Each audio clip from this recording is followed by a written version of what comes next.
What you see here is the proposed site for a new data center on the shores of Cayuga Lake in upstate New York in the town of Lansing, just to the north of Ithaca. You may think that this is not a big deal, not something controversial. What is a data center, after all, but just a center of data, a place with a bunch of computers, crunching numbers, doing computational work? There's more to it than that, much more to it than that. People tend to think of generative artificial intelligence simply as something that you use to make funny pictures of kittens or fake videos, or maybe to write a cover letter for your resume to try to get a job. But there's much more to artificial intelligence than that. This proposed data center will be owned and operated by a company called Terawulf. And Terawulf has explained that it will have two main clients at this data center on Cayuga Lake. One of the clients will be Google, and you know Google, although you may not know everything that they get up to.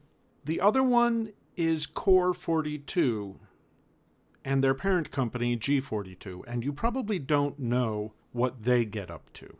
So I'm going to quickly introduce that to you, and this is going to be a series of videos where I hope you can come to understand the implications of Terawulf's connections to G42 and Core42 and what that says about the data center industry and Terawulf in particular.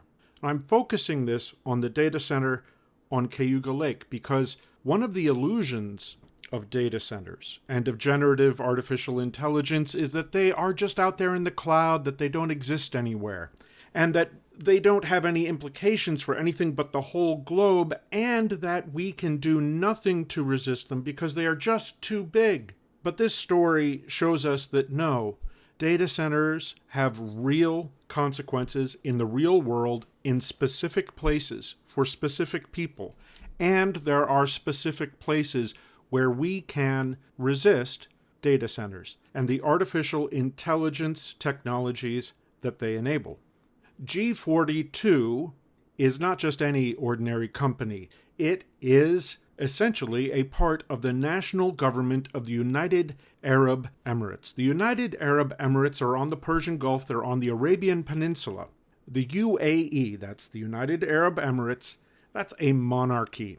It's not a nice monarchy either. It is an autocratic monarchy that engages in regular human rights abuses against its citizens. It has a royal family, and the royal family are firmly in control of the government. They don't have a democracy. This is not like the United Kingdom where the king is just a figurehead. Now, these are real autocratic, totalitarian rulers, and they do not allow freedom in the United Arab Emirates. Not freedom of speech, not freedom of religion, none of that stuff.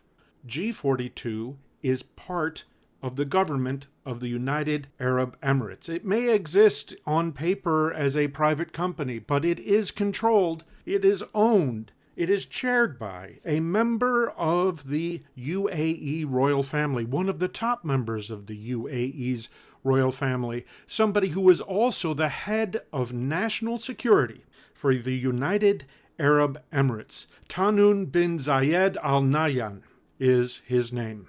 And I'm going to show him here on a graphic that indicates the relationships between Terawulf and this company and what it is that they're up to. What I want to point out to you right now is that G42, they are involved in some really nasty activities, including torture, suppression of civil liberties. G42 and its subsidiaries, including an app called Totok. And no, this is not TikTok. This is like TikTok, but it's Totok.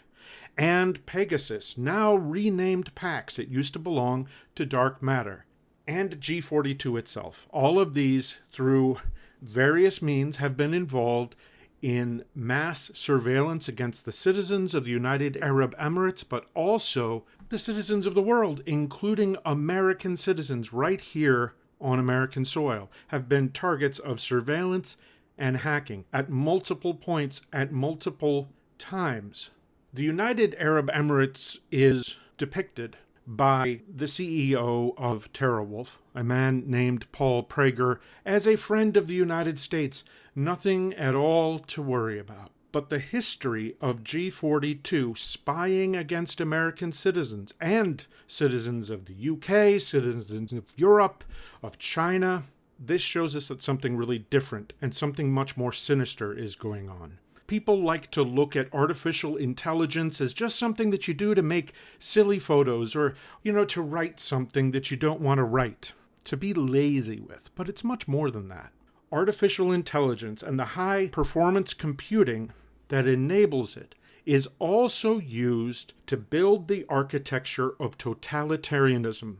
We have right here in Ithaca, New York, flock cameras. In fact, all across the county. And this is in most communities in the United States right now. Not just big cities, but small cities, even small towns, have flock cameras that are quite vulnerable to hacking, by the way, but also are being used in our country to engage in mass surveillance in violation of the Fourth Amendment of the Constitution of the United States of America. And this is part of our fascism problem. Firms like G42 are helping that kind of technology to spy on people, to watch where they go, to see what they do.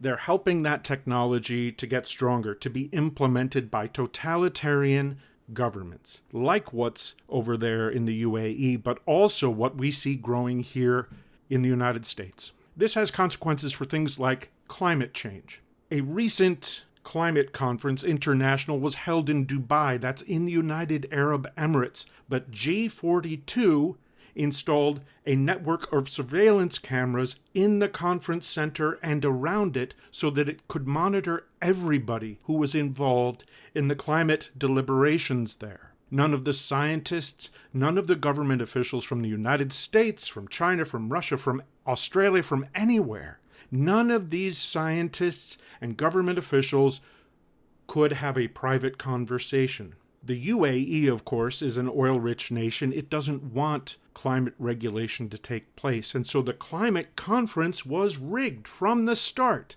through totalitarian surveillance technology enabled by G42, spying not just on political dissidents there, but also on American citizens.